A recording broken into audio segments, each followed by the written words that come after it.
Iniciamos con el día número 3 en el área de deducción digital. En un mundo donde prima lo digital, donde los millennials obtienen todas las respuestas a los problemas con un clic del mouse o deslizando un dedo, la dependencia de la tecnología para resolver cada pregunta confunde la percepción de las personas sobre su propio conocimiento e inteligencia. Y esa dependencia bien puede conducir a un exceso de confianza y a una mala toma de decisiones, dice Ronnie Saron, fundador de la plataforma de colaboración de video New Row. La ubicuidad de la información sobre todo también significa que hay una ubicuidad de opinión sobre todo. Si deseas saber cómo sentirse acerca de un tema candente, simplemente puede conectarse en línea y cotejar las opiniones de los demás. Si desea conocer las implicaciones de un evento o una tendencia, una búsqueda rápida en línea le proporcionará una cantidad infinita de análisis. El resultado es que la deducción, una amalgama de pensamiento crítico, resolución de problemas y creatividad, que es una habilidad esencial por ser ilimitada, se está automatizando. Hay una cierta cantidad de valor en esto. Por supuesto, antes de Internet estábamos limitados en nuestro acceso a las opiniones de los demás. En un mundo ideal, ser capaz de obtener tantas perspectivas sobre un tema como sea posible sería enormemente valioso para ayudarnos a formar nuestras propias opiniones. Desafortunadamente, rara vez es así como sucede en el mundo real. En cambio, tendemos a identificar un puñado de fuentes con las que nos alineamos y luego les damos a esas fuentes una influencia extrema sobre nuestro pensamiento y toma de decisiones. En el proceso, los músculos que usamos para pensar críticamente y razonar efectivamente se están atrofiando. Estamos dejando que la tecnología haga la deducción por nosotros. Y si la tecnología está formando nuestras deducciones, entonces también estamos cediendo gran parte de nuestra capacidad de resolución de problemas a algo muy importante y algo que discutiremos extensamente más adelante en este libro. El psicólogo Jim Taylor define el pensamiento como la capacidad de reflexionar, razonar y sacar conclusiones basadas en nuestras experiencias, conocimientos e ideas. Es lo que nos hace humanos y nos ha permitido comunicarnos, crear, construir, avanzar y civilizarnos. Luego continúa advirtiendo que hay un creciente cuerpo de investigación de que la tecnología puede ser tanto beneficiosa como dañina para las diferentes formas en que los niños piensan. Patricia, profesora distinguida de psicología, ha estado analizando este tema durante más de una década. Al discutir el impacto en la educación, escribió: ¿cuál es el efecto en el aprendizaje si los estudiantes universitarios usan sus computadoras portátiles para acceder a Internet durante una clase? Esto se probó en una clase de estudios de comunicación, en la que generalmente se anima a los estudiantes a usar sus computadoras portátiles durante las conferencias, para explorar los temas de las conferencias con mayor detalle en Internet y en las bases de datos de la biblioteca. A la mitad de los estudiantes se les permitió mantener abiertas sus computadoras portátiles, mientras que la otra mitad, asignadas al azar, tuvo que cerrar sus computadoras portátiles. Los estudiantes en la condición de computadora portátil cerrada recordaron significativamente más material en una prueba sorpresa después de clase que los estudiantes en la condición de computadora portátil abierta, debido a que estaban ocupando sus mentes en la conferencia en lugar de buscar lo que Internet ya pensaba sobre el tema. Respondieron mucho más cuando llegó el momento de razonar por sí mismos. Greenfield analizó otro estudio que mostró que los estudiantes universitarios que veían un programa de noticias sin el rastreo en la parte inferior de la pantalla recordaban significativamente más lo que discutían los presentadores. El dramaturgo Richard Foreman teme que esta dependencia de Internet para hacer gran parte de nuestro pensamiento nos esté cambiando a nosotros mismos. Provengo de una tradición de la cultura occidental en la que el ideal, mi ideal, era la estructura compleja, densa y catedral de la personalidad altamente educada y articulada. Un hombre o una mujer que llevaban dentro de sí mismos una personalidad construida y construida personalmente. Versión única de todo el patrimonio de Occidente. Pero hoy veo dentro de todos nosotros, incluido yo mismo, el reemplazo de la densidad interna compleja con un nuevo tipo de evolución propia bajo la presión de la sobrecarga de información y la tecnología, de lo disponible al instante. ¿Recuerdas cómo era cuando te acercabas a la adolescencia y empezaste a formular pensamientos y opiniones independientemente de tus padres?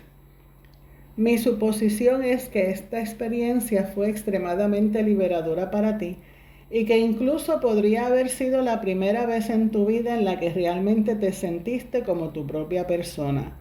Lo que te había sucedido, por supuesto, era que tus facultades críticas se habían vuelto lo suficientemente refinadas como para permitirte emplear regularmente la razón para navegar por la vida. Entonces, ¿por qué querrías convertir esta habilidad liberadora en un dispositivo? Piénsalo. ¿Cómo te sientes cuando alguien trata de imponerte su forma de pensar? Si un familiar, amigo o colega se te acerca y te dice, no pienses en esto, esta es tu opinión, ¿tratarías de alejarte de esa persona tan pronto como puedas? Sin embargo, cuando recurrimos inmediatamente a Internet para que nos brinde información, esencialmente estamos invitando a lo mismo. En el capítulo 15 te proporcionaré un poderoso conjunto de herramientas que te permitirán potenciar tu pensamiento y ampliar tu perspectiva sobre cualquier tema o problema. Si bien estos 4 jinetes son los que debemos enfrentar con más vociferación, hay otro peligro digital que emerge nuestra atención. Llamo a esto depresión digital, un resultado de la cultura de comparación que surge cuando dejamos que los carretes destacados de las redes sociales de otros nos hagan percibirnos como inferiores. Ahora, disfruto de las redes sociales. Me encanta estar conectado con nuestra comunidad de estudiantes y oyentes de podcast y estar actualizado con la vida cotidiana de mi familia y amigos. Lo aprecio tanto como una fuente no solo de entretenimiento, sino también de educación y empoderamiento. Pero solo recomiendo usarlo conscientemente, no sin pensar por costumbre y de una manera armoniosa para que no se apodere de su productividad y tranquilidad. En la parte 2 de Mentalidad sin Límites, comparto ideas para mitigar estos sentimientos de no ser suficiente, así como los miedos a quedar mal o perderse. Estos son los mismos límites que se interponen en el camino del crecimiento y el aprendizaje personal. En la parte 3, Motivación ilimitada, te mostraré cómo agregar, romper y cambiar esos hábitos. Ahora vamos para un inicio quick. Piensa en una decisión que debes tomar. Programe algo de tiempo para trabajar en esa decisión sin el uso de ningún dispositivo digital. Continuamos con el próximo tema. Mantener a los villanos a raya. En el viaje del héroe, los héroes necesitan villanos tanto como los villanos necesitan a los héroes. Los desafíos de las pruebas y los rivales nos hacen crecer y ser mejores. El poder y la fuerza del villano determina el poder y la fuerza necesarios del héroe. Si el villano fuera débil, no habría nada que vencer, y el héroe no tendría necesidad de alcanzar la grandeza. En mi entrevista de podcast con Simon Sinek, autor de Juegos Infinitos, Simon se refiere a nuestros dignos rivales, aquellos que ayudan a señalar las debilidades personales que debemos abordar. Ahí es donde radica tu oportunidad. Como mencioné, me encanta el lado luminoso de la tecnología. cómo puede conectarnos, educarnos y empoderarnos, hacernos la vida más fácil. Lo que acabamos de describir son algunos inconvenientes potenciales de la tecnología, que es una parte inherente en todo lo bueno que trae a nuestras vidas. Como el fuego, la tecnología ha cambiado el curso de la historia humana. Sin embargo, el fuego puede cocinar su comida o quemar su casa. Todo depende de cómo lo use. Como cualquier herramienta, la tecnología en sí misma no es buena o mala, pero debemos controlar conscientemente cómo se usa. Si no lo hacemos, ¿quién se convierte en la herramienta? Depende de usted elegir cómo participar. Otro inicio quick. ¿Cuál de los 4 villanos digitales cree que actualmente está afectando más su rendimiento, productividad y tranquilidad? Tómate un momento y escribe el nombre de este villano. La conciencia es la primera parte para resolver un problema. ¿Sabías que el cerebro humano tiene 100 billones de neuronas y que cada neurona se conecta a otras 10.000 neuronas? Lo que está bajo tus hombros es la parte más complicada del universo. Capítulo Tu cerebro sin límite. Usted puede estar pensando, Jim, entiendo lo que quieres decir sobre tecnología. No me gustaría vivir sin él, pero me siento más sobrecargado, distraído y olvidadizo que nunca. Estas son las buenas noticias. Naciste con la última tecnología, el mayor superpoder. Tomemos un momento para reconocer lo extraordinario que es tu cerebro. Genera hasta 70.000 pensamientos por día. Corre con la velocidad del coche de carreras más rápido. Al igual que tus huellas dactilares, es únicamente tuyo. No hay 2 cerebros en el universo exactamente iguales. Procesa mucho más rápido que cualquier computador existente y tiene una capacidad de almacenamiento virtualmente infinita. Incluso cuando está dañado es capaz de producir genio, e incluso si solo tiene la mitad de un cerebro, aún puede ser un ser humano en pleno funcionamiento. Y abundan las historias notables al respecto, como el del paciente comatoso que de alguna manera desarrolló un método de comunicación con su método, o la mujer que podía recordar eventos importantes por fecha que se remontaban a cuando tenía 12 años, o el holgazán que se convirtió en un genio de las matemáticas después de sufrir una conmoción cerebral durante una pelea en un bar. Nada de esto es ciencia ficción o el producto de un cómic de superhéroes. Son solo ejemplos de la extraordinaria función incorporada en esta notable máquina entre sus oídos. Damos por sentada gran parte de esa función. Pensamos en lo que la persona promedio ha logrado simplemente por ser una persona promedio. A la edad de 1 año aprendiste a caminar, una tarea nada sencilla, teniendo en cuenta la cantidad de procesos neurológicos y fisiológicos complejos que se requieren. Aproximadamente 1 año después de eso, aprendiste a comunicarte mediante el uso de palabras y el lenguaje.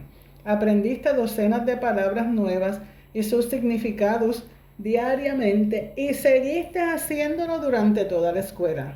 Y mientras aprendías a comunicarse, también aprendías a razonar, calcular y analizar un sinfín de conceptos complejos. Y todo eso fue antes de leer una sola página de un libro o asistir a una clase. Nuestro cerebro es lo que nos separa del resto del reino animal. Piénsalo. No podemos volar, no somos particularmente fuertes o rápidos, no podemos escalar con la destreza de algunos animales, no podemos respirar bajo el agua. En lo que respecta a la mayoría de las funciones físicas, estamos en la media. Pero debido al poder de nuestros cerebros, somos abrumadoramente la especie más dominante en la Tierra. Al aprovechar ese increíble poder mental, hemos creado formas de explorar las profundidades del océano como un pez, mover toneladas de peso como un elefante e incluso volar como un pájaro. Sí, el cerebro es todo un regalo. El cerebro es tan complejo que sabemos más sobre nuestro vasto universo que sobre su funcionamiento. y hemos aprendido más sobre él en la última década de lo que habíamos aprendido previamente en el transcurso de la historia humana. Y aprenderemos aún más al respecto desde el momento en que este libro se imprima hasta el momento en que llegue a las estanterías. Nuestra comprensión del cerebro está en constante evolución y sabemos que lo que hemos aprendido sobre él es solo una pequeña fracción de lo que queda por aprender. Pero lo que ya sabemos es asombroso. Entonces, hagamos un viaje a través de su cerebro ilimitado. El cerebro es parte del sistema nervioso central. Al igual que la torre de control de un aeropuerto, su cerebro actúa como su centro de control, dirigiendo todas las idas y venidas de información, procesos e impulsos. El cerebro tiene 3 áreas principales: el tronco encefálico, el cerebelo y la corteza cerebral. Tanto el cerebelo como la corteza cerebral comienzan con cere, que en latín significa cera, debido a su apariencia cerosa.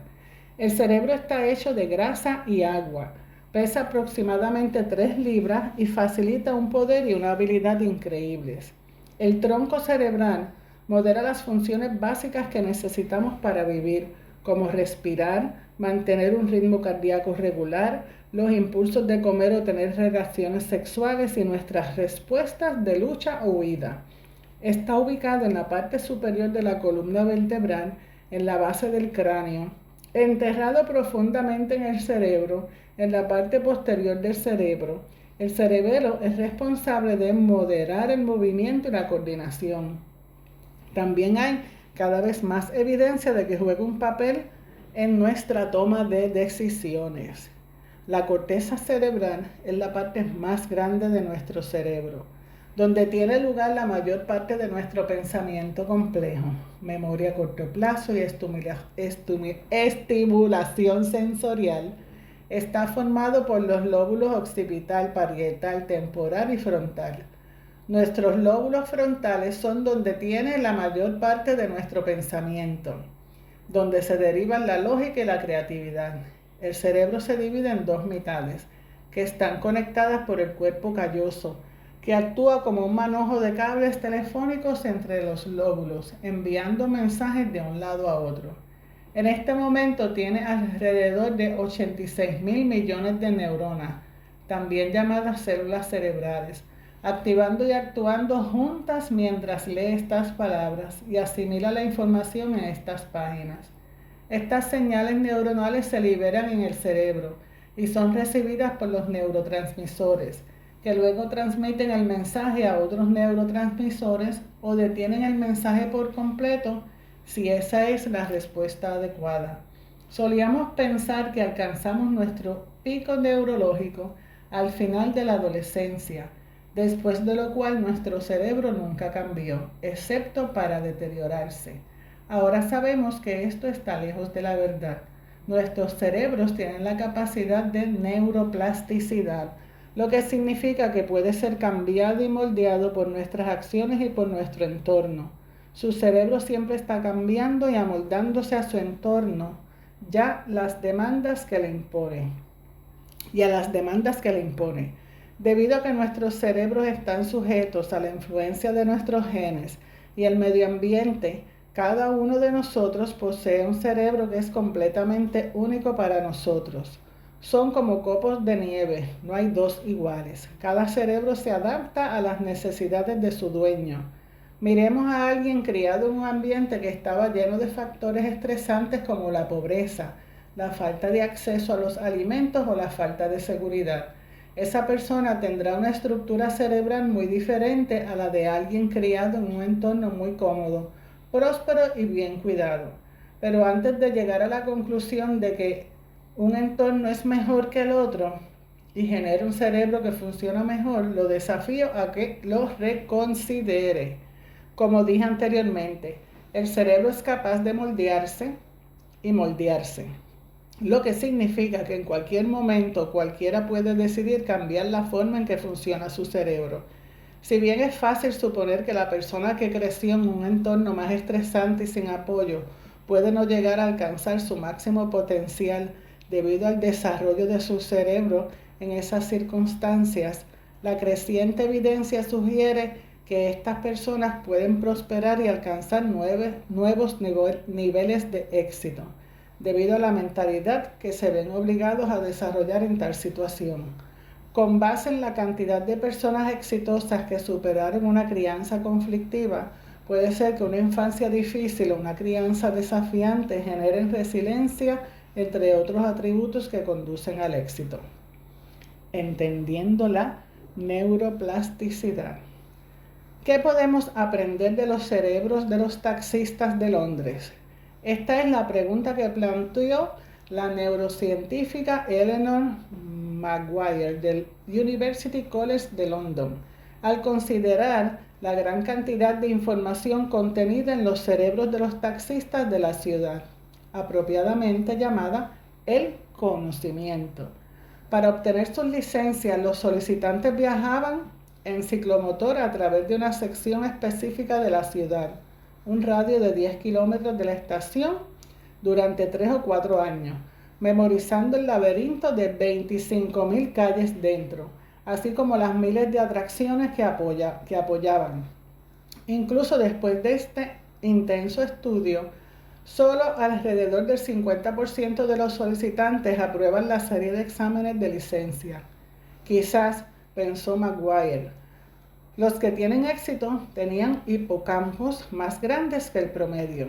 Maguire y sus colegas descubrieron que los taxistas de Londres tenían más materia gris en el hipocampo posterior que las personas de edad, educación e inteligencia similares que no conducían taxis. En otras palabras, los taxistas tenían centros de memoria más completos que sus compañeros. Parecía que cuanto más tiempo llevaba alguien conduciendo un taxi, más grande era su hipocampo. Como si el cerebro se expandiera para adaptarse a las demandas cognitivas de navegar por las calles de Londres. La neuroplasticidad, también conocida como plasticidad cerebral, significa que cada vez que aprendes algo nuevo, tu cerebro establece una nueva conexión sináptica. Y cada vez que esto sucede, su cerebro cambia físicamente, actualiza su hardware para reflejar un nuevo nivel de la mente. La neuroplasticidad depende de la capacidad de nuestras neuronas para crecer y establecer conexiones con otras neuronas en otras partes del cerebro. Funciona haciendo nuevas conexiones y fortaleciendo o debilitando, según sea el caso, viejos lazos. Nuestro cerebro es maleable. Tenemos la increíble capacidad de cambiar su estructura y organización con el tiempo, formando nuevas vías neuronales. A medida que experimentamos, aprendemos algo nuevo y nos adaptamos. La neuroplasticidad ayuda a explicar cómo todo es posible. Los investigadores sostienen que todos los cerebros son flexibles, en el sentido de que las complejas redes de neuronas conectadas pueden reconfigurarse para formar nuevas conexiones. A veces eso significa que el cerebro compensa algo que ha perdido, como cuando un hemisferio aprende a funcionar para ambos. Así como hay personas que han sufrido derrames cerebrales y han sido capaces de reconstruir y recuperar sus funciones cerebrales, aquellas que procrastinan tienen pensamientos negativos excesivos o no pueden dejar de comer comida chatarra, también pueden reconfigurar y cambiar sus comportamientos y transformar sus vidas. Si aprender a hacer nuevas conexiones, entonces recordar es mantener y sostener esas conexiones. Cuando luchamos con la memoria o experimentamos un deterioro de la memoria, es probable que estemos experimentando una desconexión entre las neuronas. En el aprendizaje, cuando no puedas recordar algo, véalo como una falla en hacer una conexión entre lo que ha aprendido y lo que ya sabe, y con la forma en que lo usará en la vida. Por ejemplo, si siente que algo que ha aprendido es valioso en el momento, pero que nunca lo volverá a usar, es poco probable que cree un recuerdo de ello. Del mismo modo, si aprende algo pero no tiene un razonamiento superior sobre por qué es importante para usted o cómo se aplica a su vida o trabajo, es probable que su cerebro no retenga la información. Es totalmente normal tener un lapso de memoria. Somos humanos, no somos robots. Pero si respondemos a este lapso de memoria con la actitud de tengo mala memoria o no soy lo suficientemente inteligente para recordar esto, entonces afectaremos negativamente nuestra capacidad de aprender y crecer. En otras palabras, la creencia que podríamos desarrollar en respuesta al olvido hace mucho más daño que el lapso en la memoria. Este tipo de diálogo interno refuerza una creencia limitante, en lugar de reconocer el error y volver a adquirir la información. ¿Qué significa esto para el aprendizaje? Plasticidad significa que puedes moldear y dar forma a tu cerebro para que se adapte a tus deseos. Que algo como tu memoria es entrenable cuando sabes cómo ayudar a tu cerebro a recibir, codificar, procesar y consolidar información. Significa que con unos pocos cambios simples en algo como su entorno, su comida o su ejercicio, puede cambiar drásticamente la forma en que funciona su cerebro. Compartiré estos consejos de energía en detalle en el capítulo 8. Aquí está el resultado final. La plasticidad significa que su aprendizaje y de hecho su vida no es fija. Puede ser, hacer, tener y compartir cualquier cosa cuando optimizas y reconfiguras tu cerebro. No hay limitaciones cuando se alinea y aplica tu mentalidad, la motivación y los métodos correctos. Tema: tu segundo cerebro. Mis alumnos me dicen que después de aprender acerca de la inmensidad de su cerebro, tienen un nuevo sentido de valor, que su autoestima crece de la noche a la mañana. Aquí hay más buenas noticias. No está limitado a un solo cerebro. Tiene un segundo, su instinto. ¿Alguna vez has tenido un sentimiento de tripa? Ese momento en el que simplemente lo supiste. Si alguna vez se dejó llevar por el instinto para tomar una decisión o sintió mariposas en el estómago, ¿alguna vez se preguntó por qué? Oculto en las paredes del sistema digestivo está ese cerebro, en el intestino. Está revolucionando la comprensión médica de los vínculos entre la digestión, el estado de ánimo, la salud e incluso la forma en que piensa. Los científicos llaman a este pequeño cerebro el sistema nervioso entérico. Y no es tampoco. El ENS son 2 capas delgadas de más de 100 millones de células nerviosas que recubren el tracto gastrointestinal desde el esófago hasta el recto. La ciencia apenas está comenzando a comprender el eje cerebro-intestino y cómo afecta nuestro cerebro, nuestro estado de ánimo y nuestro comportamiento. Es posible que lo escuche como la conexión cerebro-intestino. En la última década hemos descubierto que el intestino tiene un efecto enorme en la forma en que funciona nuestro cerebro. Uno puede compararlo con la forma en que funciona un árbol. Las raíces en el suelo extraen nutrientes vitales y el agua del suelo y se comunica con otras plantas. Luego esos nutrientes se introducen en el cuerpo del árbol, fortaleciendo y construyendo el tronco y dándole al árbol lo que necesita para que broten nuevas hojas de primavera. De la misma manera, los nutrientes que ingerimos se absorben a través de nuestros intestinos. Dependemos de esos nutrientes para alimentar nuestros cerebros. Si bien nuestros cerebros absorben muy poco de nuestro peso corporal total, utilizan el 20% de la energía que ingerimos, por lo que los nutrientes marcan una gran diferencia en la forma en que funcionan nuestros cerebros en el día a día. El intestino está revestido con más de 100 millones de células nerviosas y forma parte del SNE. Cuando un bebé crece en el útero, el SNE y el SNC se desarrollan a partir del mismo tejido y permanecen conectados a través del nervio vago. En muchos sentidos, los dos sistemas se reflejan mutuamente en su estructura. Ambos también usan muchos de los neurotransmisores para funcionar, incluidos la serotonina, la dopamina y la acetilcolina. Al igual que con el SNC, solíamos creer que cada uno de nosotros nace con una cierta cantidad de células y eso es todo. Pero al igual que el cerebro, ahora sabemos que el ENS produce nuevas neuronas a lo largo de la edad adulta y puede repararse cuando se daña. El intestino está formado por estas neuronas, así como por una red de bacterias que forman el microbioma. Y al igual que con el cerebro, cada uno de nosotros tiene su propio microbioma único. Además, estas células nerviosas operan a través de vías sorprendentes similares a las del cerebro. En el 2010, el neurocientífico Diego Bohórquez de la Universidad Duke descubrió que las células enteroendocrinas del intestino tenían protuberancias en forma de pies, que se asemejaban a las sinapsis que usan las neuronas para comunicarse. Esto hizo que Bohórquez se preguntara si estas células podrían hablar con el cerebro, usando señales similares a las que hacen las neuronas.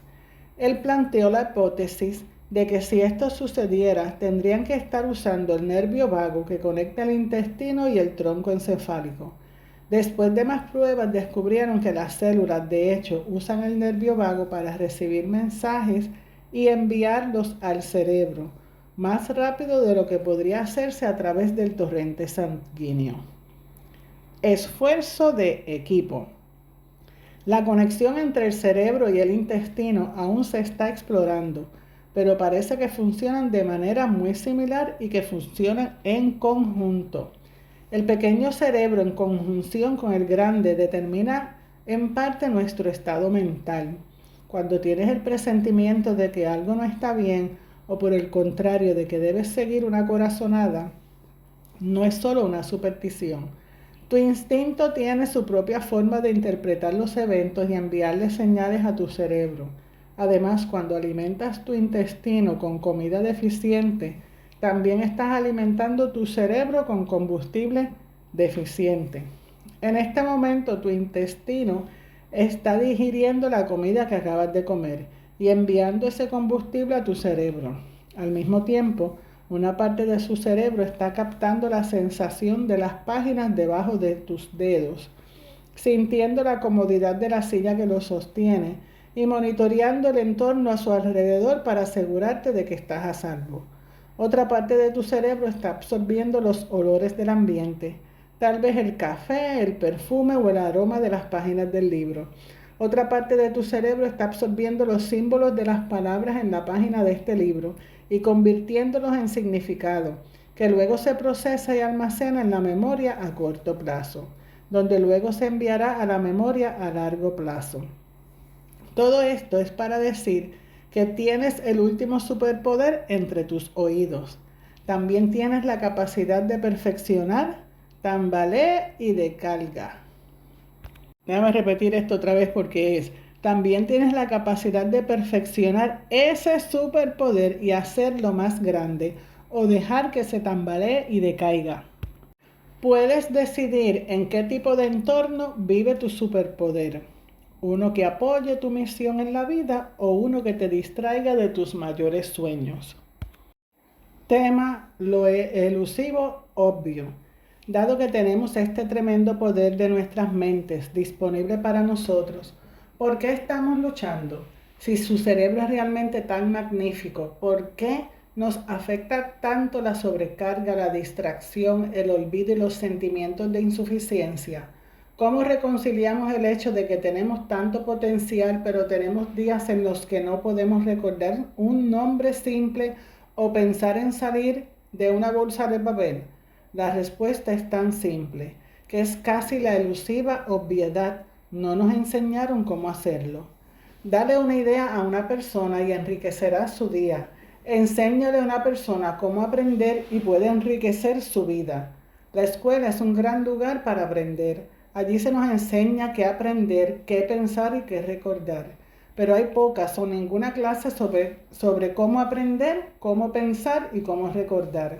En su libro seminal sobre educación, Creative Schools, Sir Ken Robinson dice: una de mis preocupaciones más profundas es que mientras se formen los sistemas educativos en todo el mundo, muchas de estas reformas están impulsadas por intereses políticos y comerciales que no entienden cómo las personas reales aprenden y cómo funcionan realmente las grandes escuelas.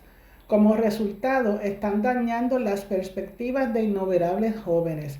Tarde o temprano, para bien o para mal, te afectarán a ti o a alguien que conozcas. Supongo que ya te han afectado a ti y a todos los que están cerca de ti. Como ya saben, mi propia experiencia con el sistema educativo fue complicada y reconozco que mis circunstancias fueron inusuales.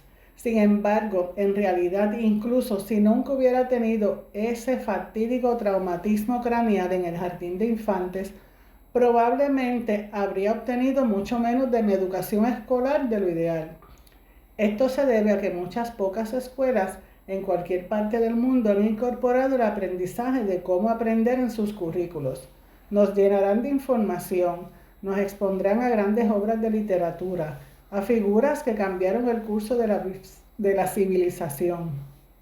Nos pondrán a prueba a veces sin cesar para determinar si podemos repetir lo que nos han enseñado. Pero no van a meterse debajo de todo esto para enseñarnos cómo enseñarnos a nosotros mismos a enriquecer nuestras mentes. Y luego está el asunto de que la forma en que nos ganamos la vida está cambiando profundamente y rápidamente. La automatización y la inteligencia artificial están afectando el futuro del trabajo. Y no me refiero solo a las fábricas donde los trabajadores están siendo reemplazados por robots. Además, muchos de nosotros nos enfrentamos a la necesidad de cambiar de la estructura de un trabajo de oficina a la volatilidad de la economía informal. Y los trabajos que pocos de nosotros podríamos haber imaginado, incluso hace 5 años, han cobrado impulso, mientras que otros están surgiendo en este mismo momento que afectarán el lugar de trabajo de los próximos años. Todo esto nos apunta en la misma dirección. Debemos hacernos cargo de nuestro propio aprendizaje. Si las escuelas nos dicen qué aprender, pero no cómo aprender, entonces tenemos que hacer el resto del trabajo nosotros mismos. Si la sobrecarga digital amenaza con secuestrar nuestros cerebros, entonces debemos usar lo que sabemos sobre el aprendizaje para restablecer las reglas básicas. Si el lugar de trabajo está evolucionando con tanta rapidez que nunca podemos estar seguros de lo que significará el trabajo para nosotros mañana, solo tomando el control total de nuestro aprendizaje, podemos estar realmente preparados para un futuro desconocido. Y con eso terminamos la lectura del día 3.